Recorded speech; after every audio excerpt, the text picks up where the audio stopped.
folks. Today is another great session of Ask Strong Towns Anything, and I'm excited because we have a bunch of pre-submitted questions that we're going to get to, and then a lively conversation to follow. Just finished, partially started a conversation with Aaron about zoning reform and parking reform in Fayetteville, Arkansas, but we've got a whole crew here. Good to see you all here. This is a session for Strong Towns members because we know that Strong Towns members are on the front lines contributing so much to the discussions that are happening in the community, but also do benefit at times from an opportunity to take stock, talk together, learn, and compare notes about what is being effective and what is not being effective in their communities. And I wanted to pick up Michael Bevan's question. He's part of Strong Sacktown, a local conversation group in Sacramento. And I'm going to direct this question first to my colleague, Edward Erfurt, on the question of if you decrease traffic speed so much that zero fatalities are possible, shouldn't that be the place from which to start when redesigning our streets? And then the idea being that as you increase speed to gain efficiency, you then begin to add in protections or barricades to compensate. My first inclination is to say yes, but Edward, can you expand on that and maybe pick up even the idea of like a street design team and some of the elements that are involved in making our streets safer and more productive? Well, I think this comes into really thinking about what we're designing, and this is the street road discussion, right? So a street has certain specific characteristics, and we're asking it to do certain things, and a road has certain characteristics, and we're asking it to do different things. A street is somewhere where we're expecting lower speeds, it's areas of economic development. These are where commerce is occurring, where there are a mix of uses. So those slower speeds. So thinking about it from that perspective up, yes.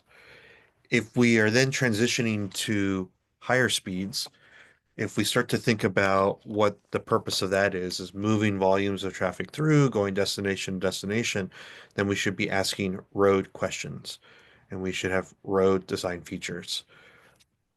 From our federal highway standpoint, we've figured out how to do roads really well. We have reduced crashes. I mean, drive on any freeway in America and you can see all of the things we've put in there with guardrails and barriers and signage and slowing and speeding and all the things we have. We've been able to do a lot with that. It's the street side that's not not so great. It's where we start to transition, where we start to meld these two things and we yield out stroads. So normally when I hear this discussion, it's we have a really poorly designed strode and we aren't sure which direction we want to take it. So that is that piece to it. Always, if we do something that yields the result that we expected. So if we design something like we put in new crosswalks, we widen the sidewalks, and all of a sudden people emerge and they walk across the street, or stores and restaurants pour out onto the sidewalk and create that habitable area. If street noise declines on those areas because they're not speeding through and braking and all those things, and that's the desirable result, we should celebrate it and talk about why we're seeing that result. And then we should repeat and emulate as many places as possible when we want to get that end result. Mhm. So kind of a long way to talk through that idea.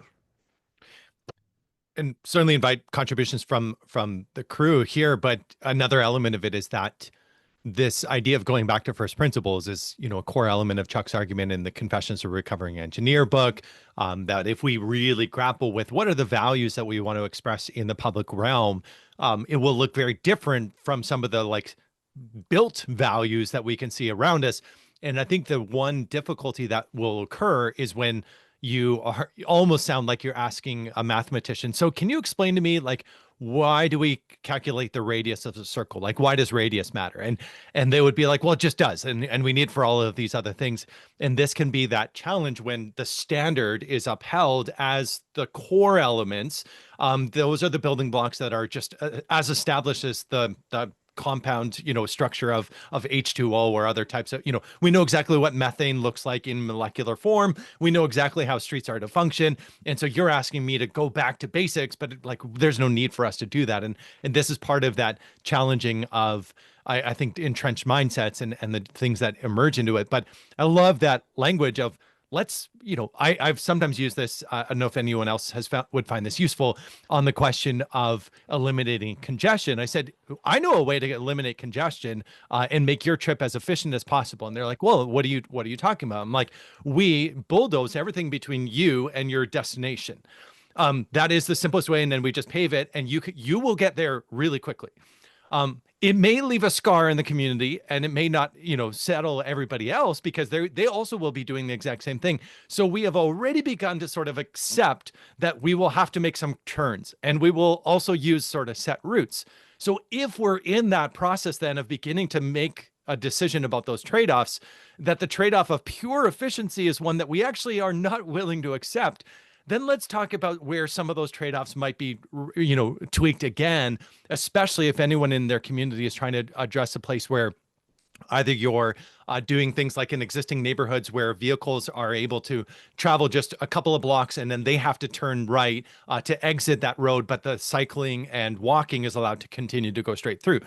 That is something that introduces inefficiency for the vehicle and yet can create like no real harm because there still is nearby pathways or nearby routes for vehicles to take. But what it can do is it makes incredible bike boulevards or bike greenways, if you've come across that terminology here in Vancouver. And I think what they said in that context was we can still have vehicles in these spaces, but they're being accommodated to the space, but not being allowed to determine exactly how we lay out these types of spaces. And I think of that in the context of areas around school zones, for example, the idea that we still have high speeds near school zones seems incomprehensible from the perspective of starting with a values question of what do we most value here and what is the thing that we want to do.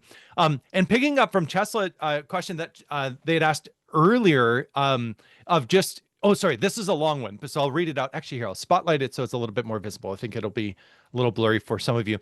Parking and Traffic Committee is considering possibly putting in a four-way stop on a busy street or intersection. The speed limit is 25, so it's already been dropped. Main road width is 40 feet, which does encourage speeding, and cross traffic is 29 feet. Man, I love a good Strong Towns advocate that already knows like the lane width and the road width. This is fantastic. These are your people, Edward. There is currently two-way stop signs and cross traffic and pedestrians.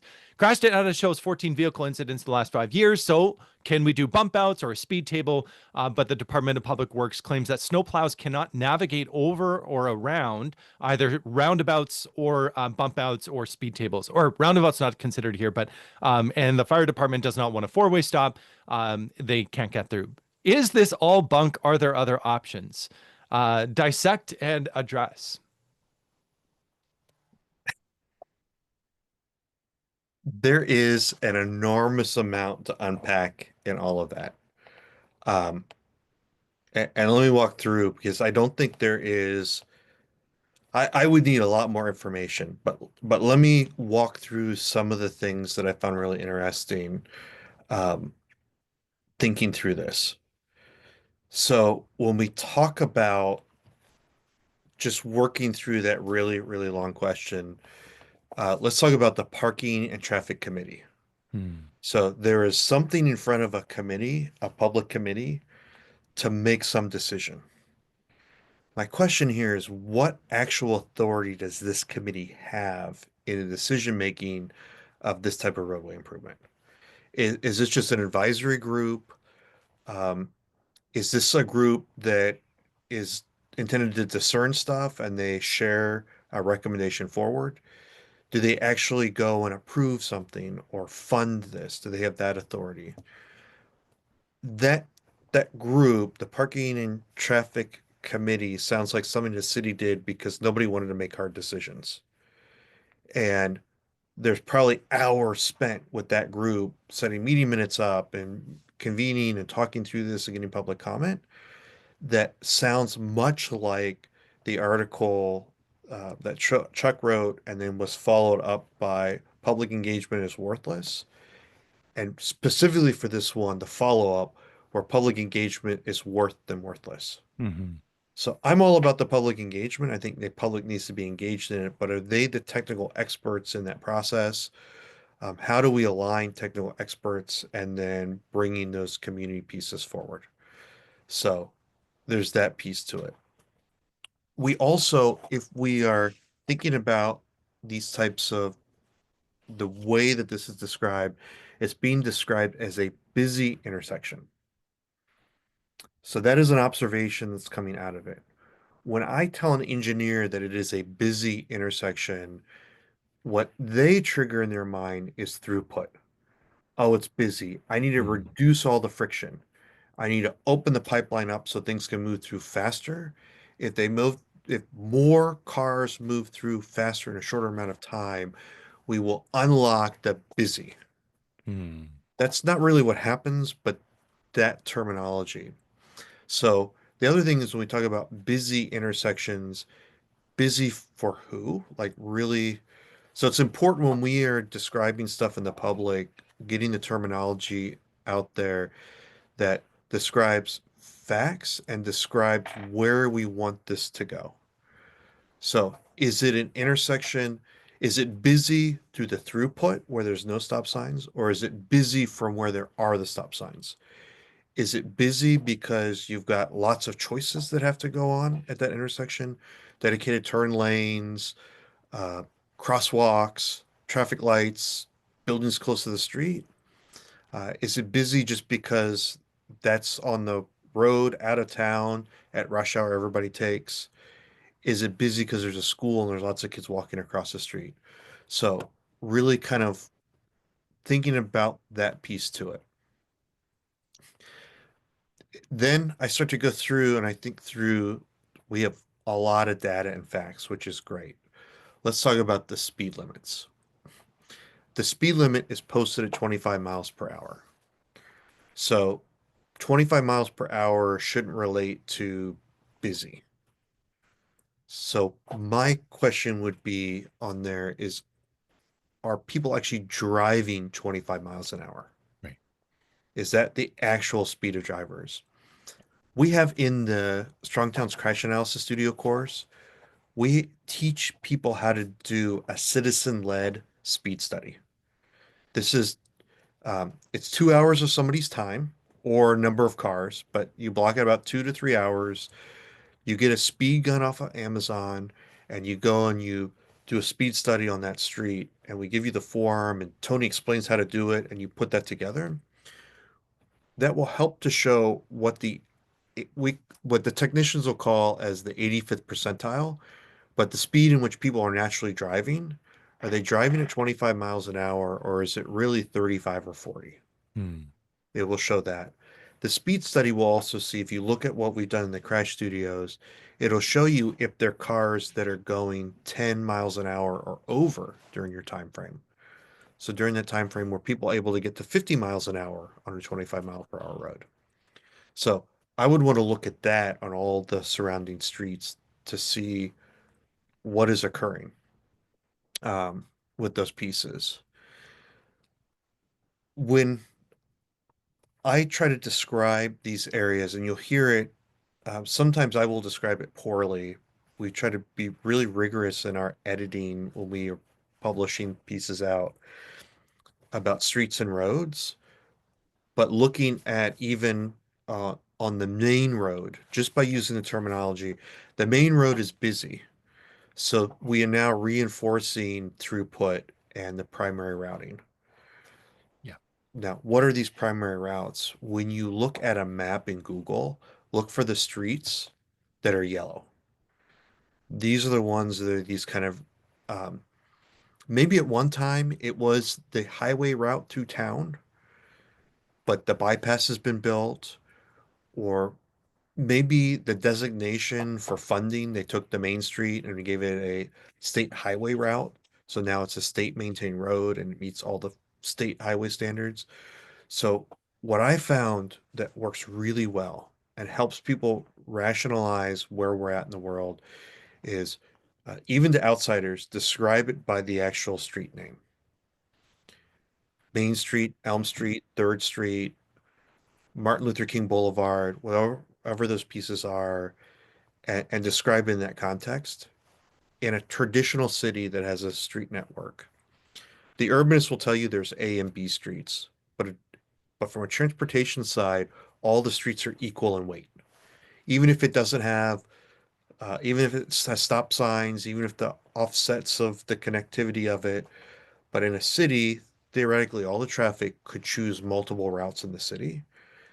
We have tried as professionals to go and make the main route through town, the one road we want to push everybody to. But if you look at a traditional downtown, especially throughout the Midwest, Main Street is this almost the same right of way width as Elm Street with all the houses. Hmm. The traditional pattern of street grid is all the same. The way that we build it out, we fill out that space is slightly different. So on our main corridors, our commercial corridors, there may be that extra lane. There are going to be wider sidewalks, less landscaping, buildings closer to the street. And the residential streets, we may have narrower lanes, wider landscaping areas, narrower sidewalks. But on the plat, mathematically, they're all 50 or 60-foot kind of right of ways. Maybe there's one that's a little bit wider than that, but generally it kind of falls all those pieces. So that's some of those pieces. I don't have to tell anybody that knows the width of a street what is too wide. So 40 feet is a very wide road when we think about widths. What can you get in 40 feet? That's going to be that depending on how they striped it out, that is the 3 to 4 lane roadway. That that is the thing that gets you the availability for lots of turn lanes, maybe alternating on-street parking. So really thinking through those um, pieces with it. And then the side streets, I'd be interested to really zoom in and look at it in Google Earth and like walk around and experience it Mhm. in Mhm. that piece. Uh, I could do that because I'm remote, but in town, like getting people out there for that simple, the technical term is a walk audit, but just getting people out there. I used to trick people all the time with a cup of coffee and lunch, and we would be by the place I wanted to talk about. So it became a walking meeting, and forcing people to experience that on the ground by foot is a great way to start a very colorful conversation about those areas. So just looking at all that stuff.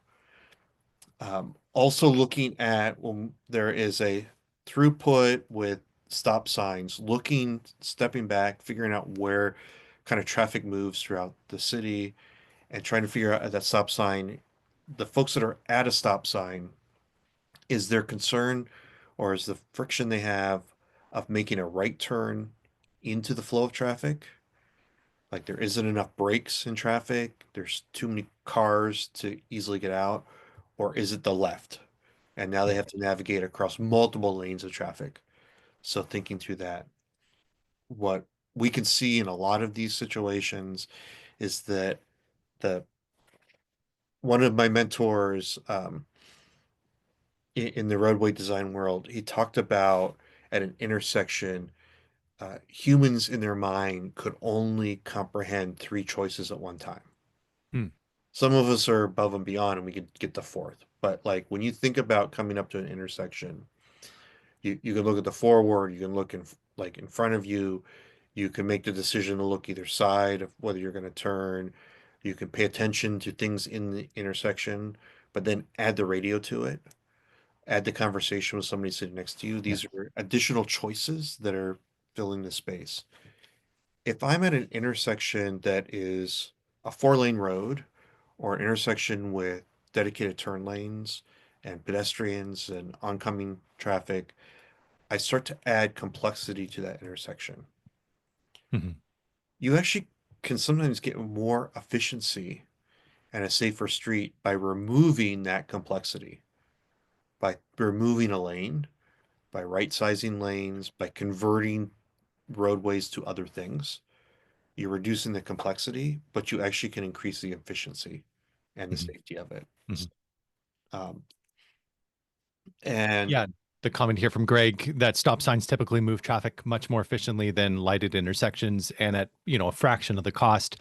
Sean, I love the story too. Having your one traffic light in town fail and having it be flashing yellow or red before you could arrange the replacement, and it actually not causing the traffic Armageddon that, some of the folks were insistent was going to be the situation, but instead everybody just treated it like a four-way stop and proceeded accordingly. I know that any larger roads, when you get into that situation, it just becomes absolute chaos when you're trying to turn three lanes of traffic across three other lanes. But totally, yeah, find that to be a fascinating element here. Um, I think that the challenge, because the other question that Chesla had submitted was around lowering a speed limit from 25 to 15 in a residential neighborhood subdivision. I did do a lookup on the Wisconsin DOT like standards, and they do have things available for 20 miles an hour. 15 miles per hour is more like park speeds. I haven't come across that many instances where this posted speed signs are in the 15 mile an hours. It's parking lots, it's parks, national like forest roads, that sort of stuff.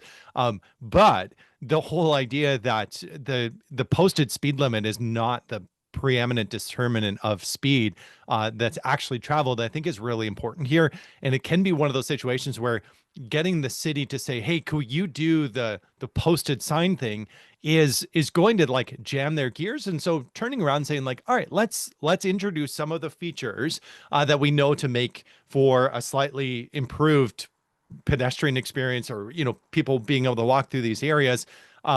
If it's near a city park, why do we value that city park? Because there's the presence of potentially vulnerable users. All right, let's expand that category. Are residential neighborhoods suitable areas for vulnerable people in our community? Well, in that case, then we should actually be willing to consider some of these simple things like curb bump outs.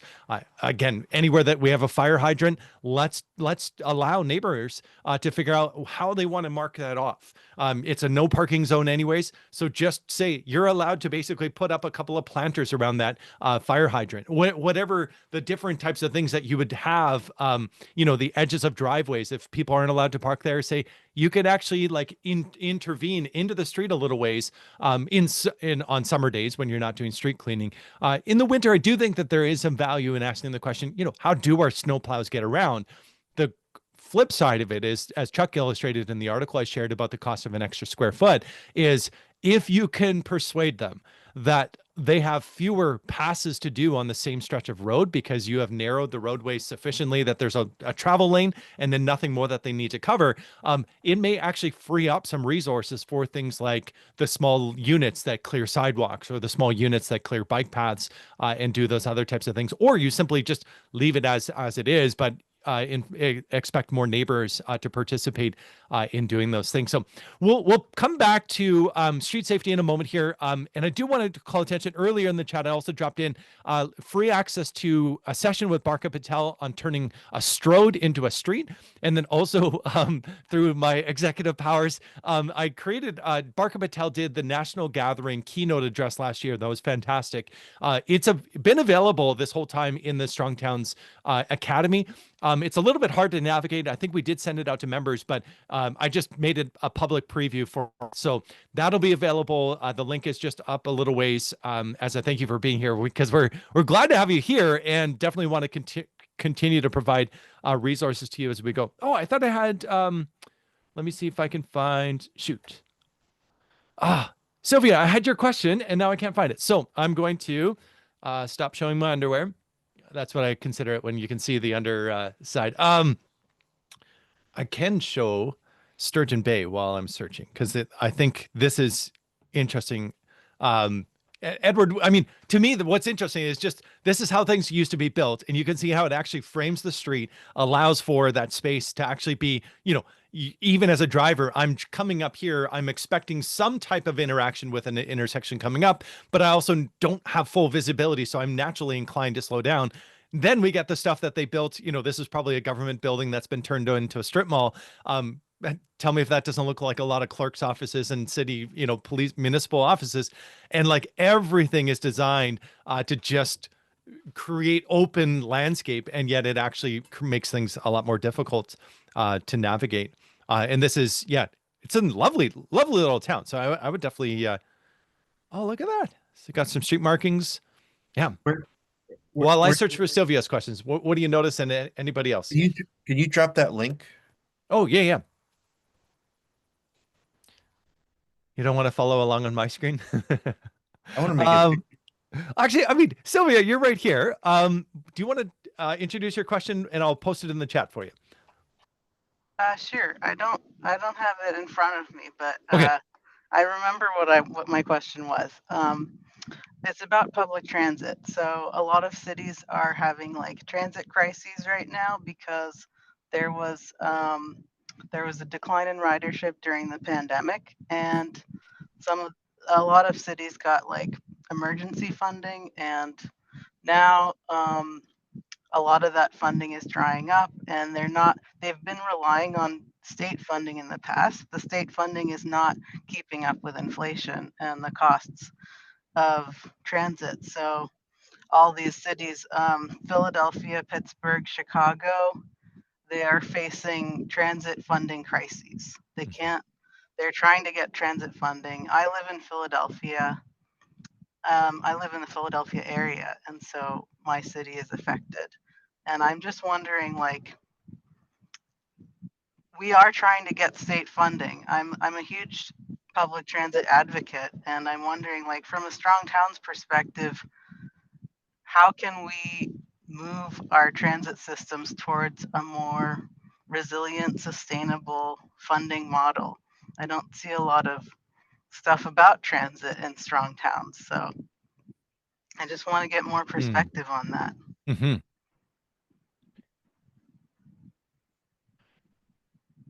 You want to kick that off, Norm, or? Sure. So one key component of it is that these are deep structural problems that are a consequence of often the offloading of debt onto these transit agencies.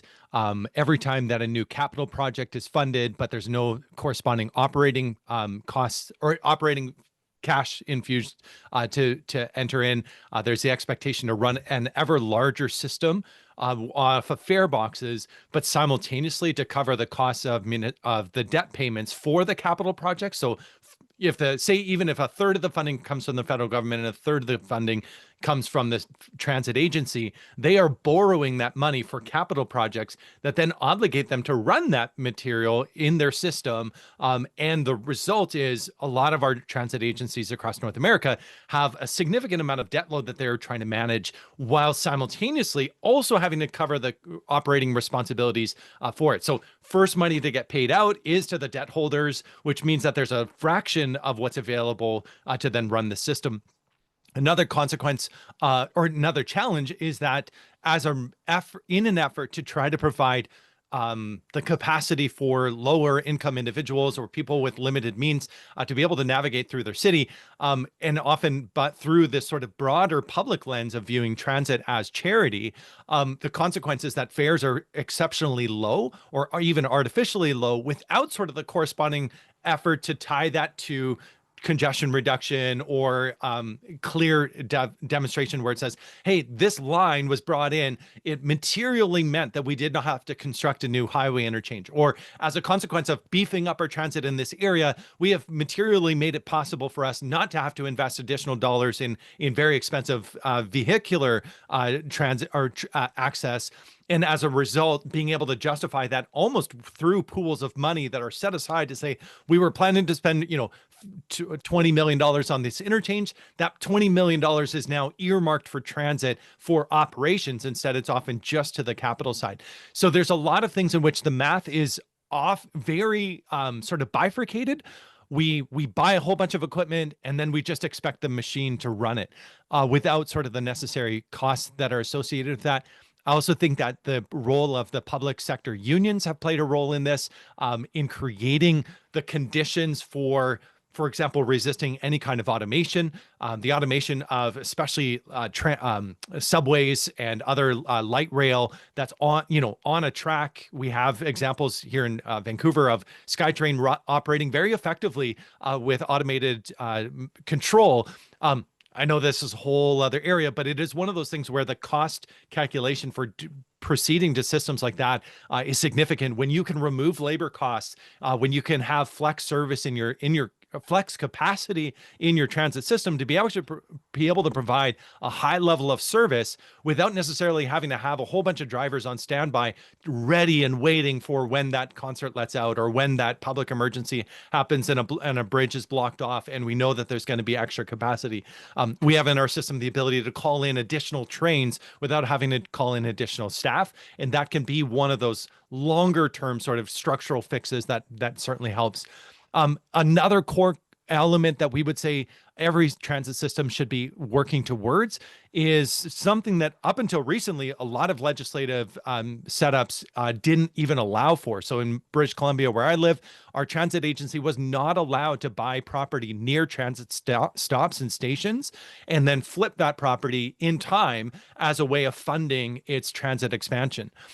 It should be that as you are planning capital projects, that any new line, the transit agency is discreetly having a controlling stake in properties along that route, so that when they then increase the value of those properties, it's not just private landowners that are reaping the rewards of it, but actually it is the public purse that benefits because that land was not going to be valued.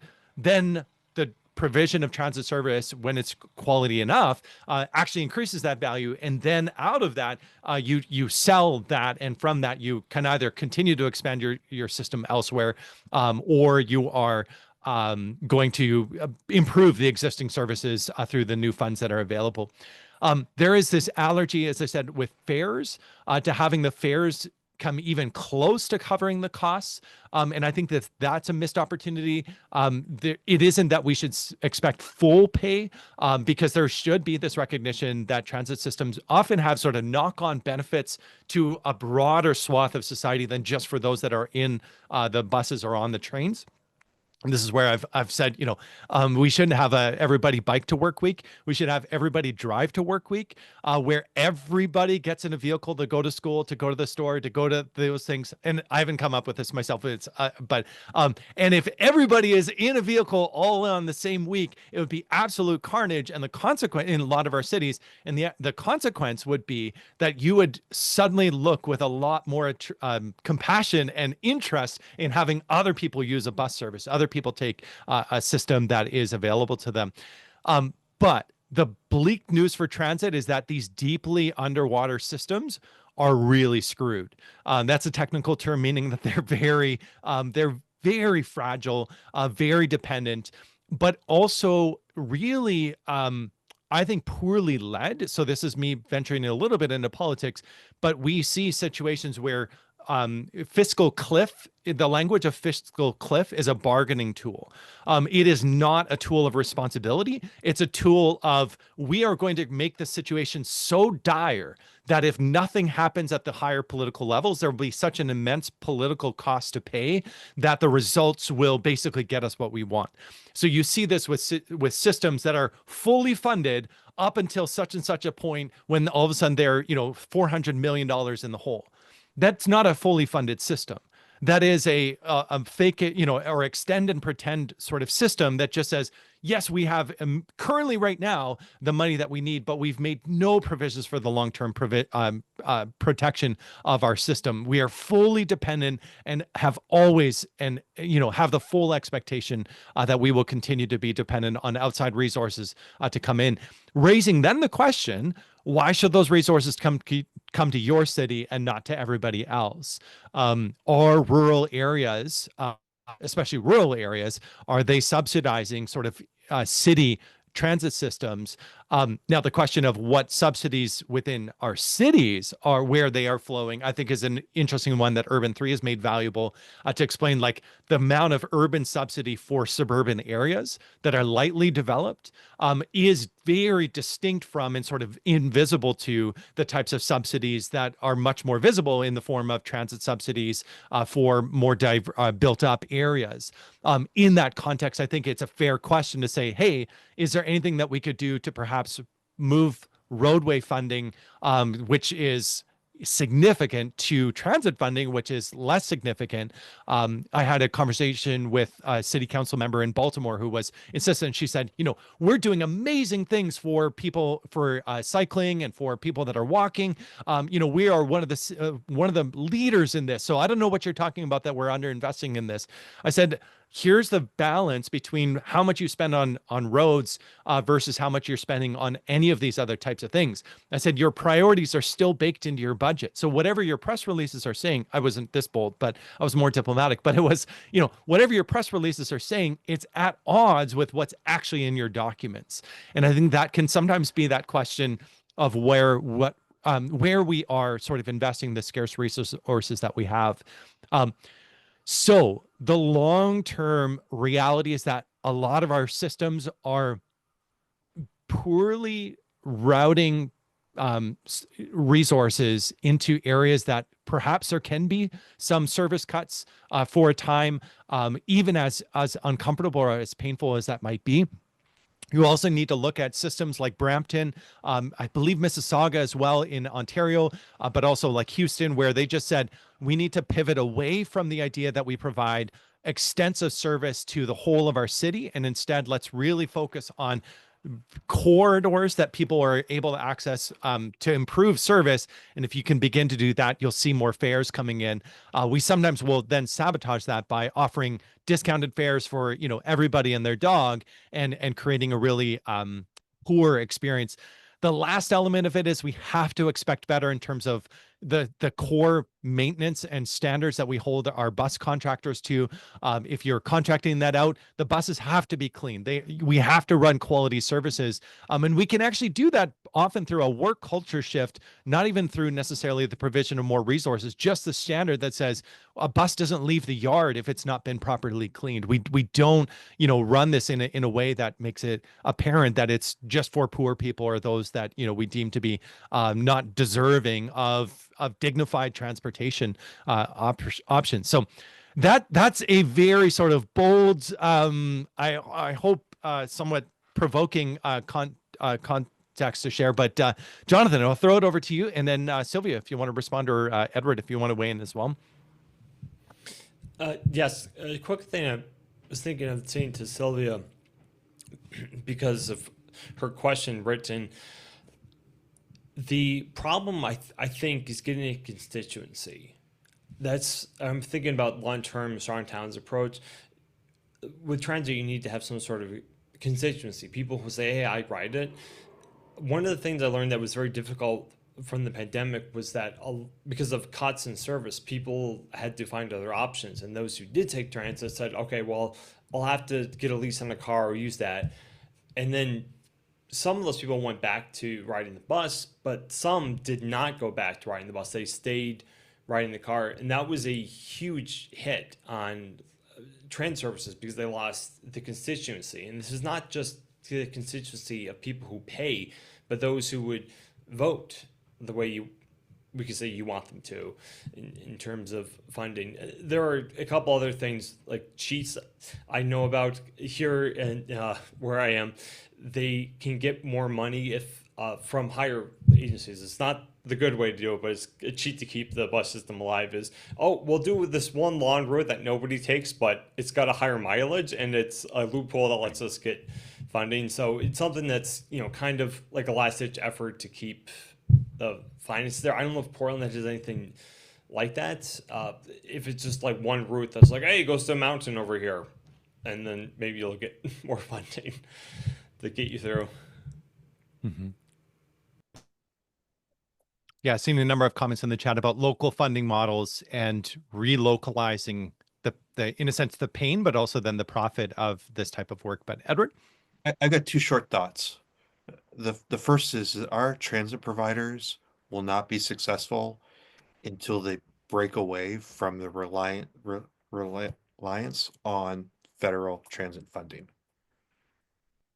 And I'm going to say that, and people are going to freak out, but we need to understand that the federal transit funding system makes us do things that are inefficient and are way more expensive than we need to in operating the transit systems we need. So that's the first piece. The second one, from a lower scale strong towns approach, all of these metro areas. So if I think about Philadelphia and all of the transit within Philadelphia, that is a huge system. Trains, buses, they have all the things. When we are working on the advocacy work, it will be very frustrating to get enough people at City Hall and at the state legislature to save all of that. What I would start to think about on this is where are the areas that we could start to make improvements at our local block that would support the preservation and reinvestment in transit. So kind of a different response to that, but on ridership, looking at where that ridership is, guiding that, protecting the main service lines that impact directly my community. We've Aja's written a couple of stories how communities have gone and done things like building benches and enhancing stops where the transit provider is not able to do that, but by doing that, increase ridership. So thinking through that, there's also lots of tools to provide the need for transit ridership that may not be the big ticket federal pieces. There may be other ways to accommodate the need for transit to provide that as a service. So if we start talking about it as a service, we start talking about what it is addressing, we may come up with different answers than what the current approach is. So on the lines, is it a different bus that we're using? Is it a different type of service? Is it did we have to set a stop somewhere because of federal funding to meet checkpoints for a grant? Or is it actually one block over where everybody really wants to be as their destination that maybe not qualified for that, but is more efficient, reduces dead time? So I there is a much simpler bottom-up approach at a neighborhood block level. Not everything will survive. Pennsylvania's broke. It's been broke for a very long time. They're not the only state. If you take Philadelphia and you run it through the Strong Towns Finance Decoder, I suspect the city is billions of dollars um, underwater. So cuts are going to be made in every different aspect. Uh, but what are the things we can do that are smart, that are nimble at the most local level to save the pieces that actually could potentially have good value and hit all the points we've talked about? Yeah. Anyone else want to jump in? Aaron, noting your comment about the local funding efforts with the Ozark Regional Transit Authority and some of the work related to that. And just for those that are watching this afterwards, I'll try to include links to the resource pages that we do have about transit on the Strong Towns site. It is linked to the program that we have to end highway expansions because highway expansions across the United States and Canada have siphoned off so much money that could have otherwise been directed towards things like regional rail, things like regional bus rapid transit, other types of systems like this, even intercity rail. But actually within existing like cities, you can also see the significant consequences of using freeways as primary ways for people to navigate a city is very at odds with a Strong Towns vision of what, constitutes an effective transportation system.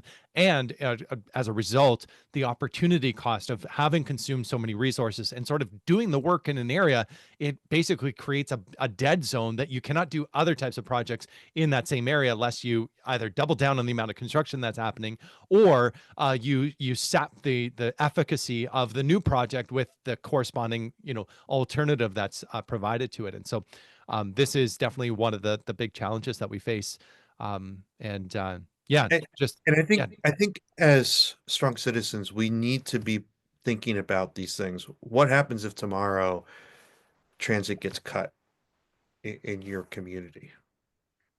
What does that impact? What are the things that we could start to do at a local level to fulfill that gap?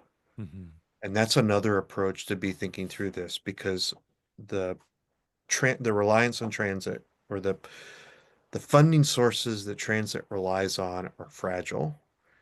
It is of all the transportation systems, It is like the stepchild nobody wants to talk about.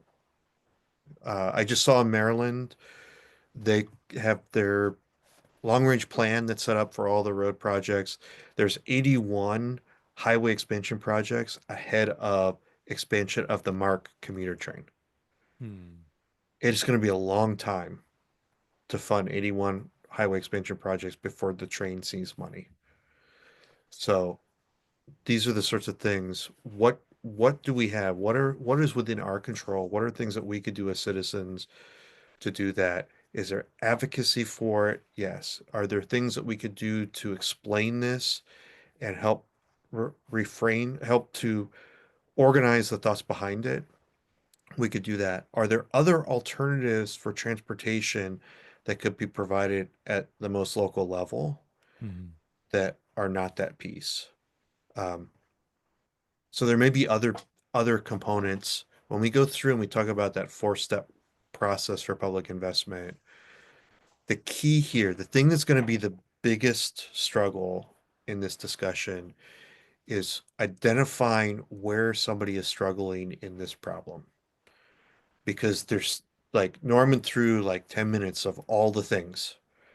But what is the one, and I would get it down to one sentence. Mm. And it's not going to be everything, but what is the one struggle that is going to occur or there is with transit today?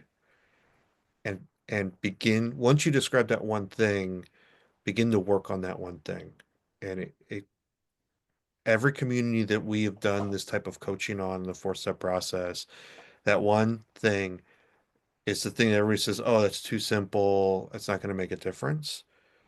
I assure you it makes a difference because it starts to build up the muscle strength. Once we address that struggle, what is the next one?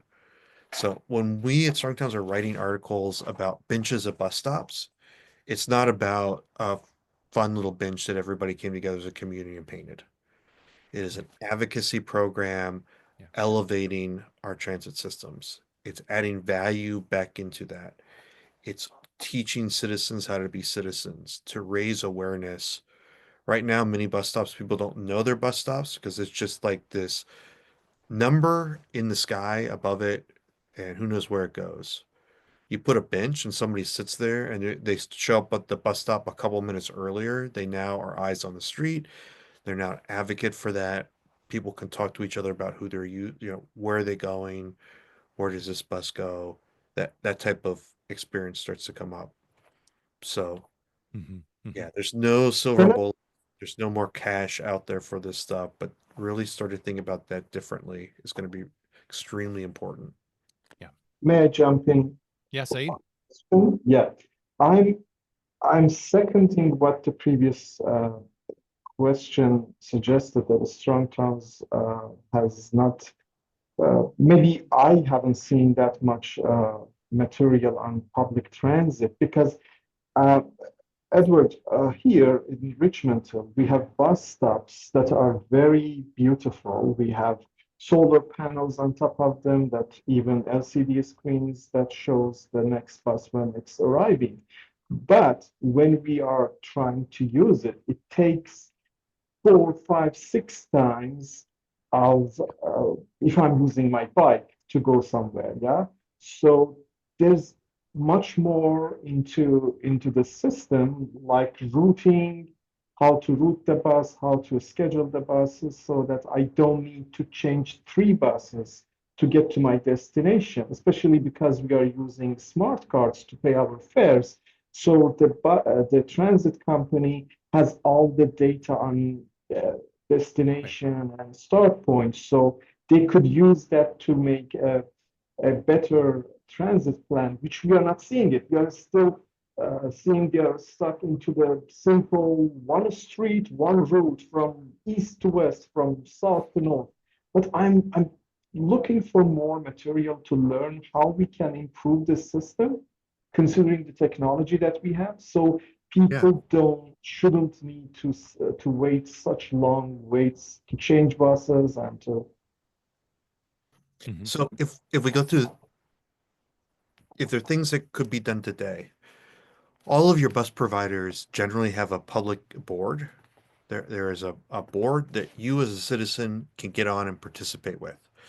They go through a process every 3 to 5 years to update their plans. They usually hire a big consultant.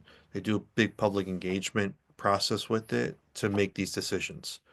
Like many public engagement processes, people don't participate in it. So we just went through that in our community here. Um, they became more proactive in getting public respondents. They actually put people on the buses to do interviews of people on the bus. They also did interviews of people that were at bus stops. So instead of asking somebody, imagine a transit rider having to go across the city on a Tuesday night at 7 p.m. for a public hearing to provide comment on a bus route. It's not going to happen. But getting on the bus and talking to them, that's important.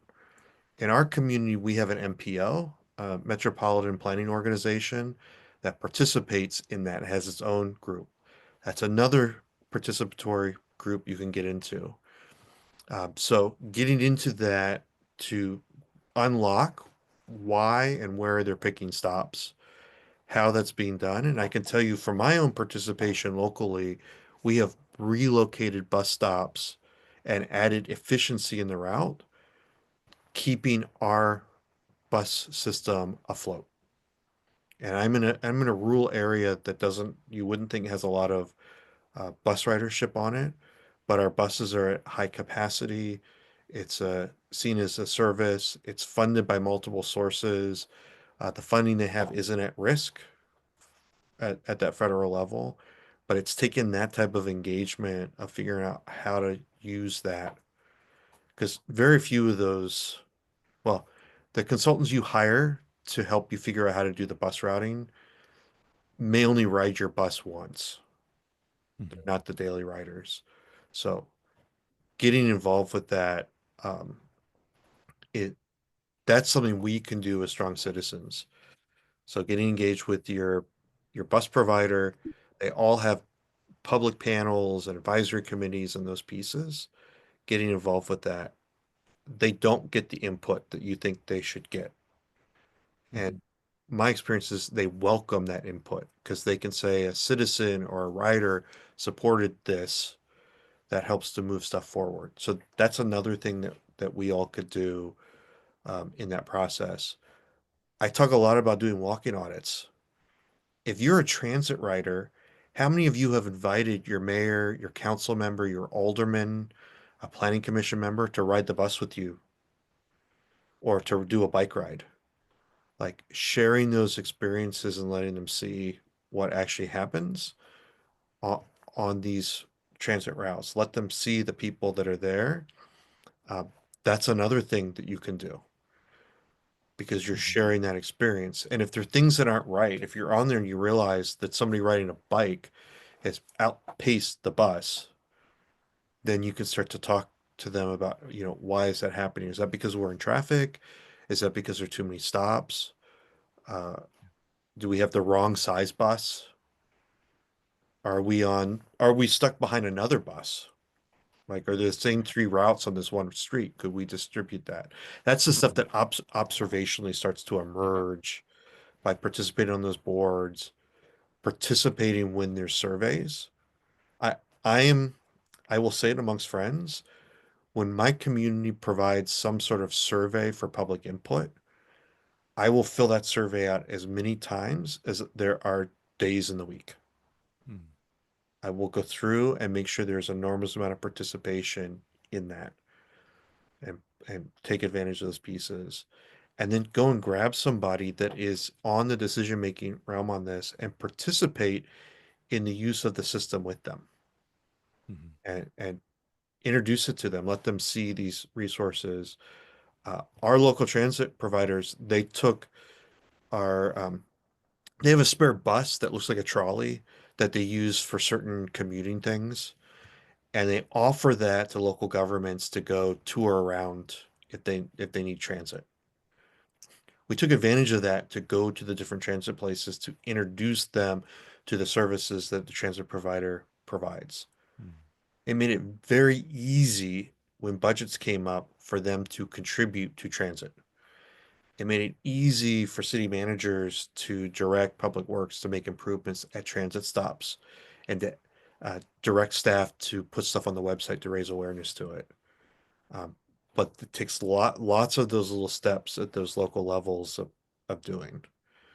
So if you were to go to the website and you were to look at how do we solve transit, there's probably going to be articles out there that are tied up with transportation or with like highway, roadway transportation and breaking out of the federal and trying to come up with local pieces. Or you're going to find at the most local level, citizens were concerned about what they saw occurring at their bus stops and the things they did on the ground, benches improvements at that type of level. It is such a complicated system in all the different transit ways because we've tied it to federal funding. You're going to not find that direct, clear path on a lot of the writing. Yeah. But if you all are working on stuff, if you all have seen successes, if your transit providers are doing something worthwhile, send Norm or I an email. Let's share that. Let's write an article about it. Let's point to that work. Even if somebody else wrote an article about it, let us know. We'll elevate that type of work. If you're doing advocacy out there and sharing information about it, let us know. That's how we build up the content and we can start showing people different ways to think through these struggles. Yeah. And tons of great stuff on there. There's a whole other can of worms around whether to link transit funding with the gas tax, because the gas tax is actually something that is fairly ill-suited, especially in the age of EVs, to this type of thing. There's a lot of different questions around mechanisms, but I think understanding some of those core principles is super valuable as well. We are at the top of the hour. We're going to keep the phone lines open for a little longer. Really appreciate the opportunity to have the discussion today. We'll close out the recording just with an encouragement. If you're not yet a Strong Towns member and you're watching this afterwards, please do come join us. As you can tell, we're all pretty awesome here, and we're doing our best to really grapple with some of these really hard questions. The chat has been lively today, so thank you all for participating in that. Thanks for being a Strong Towns member and participating in today's session. Really appreciate your time.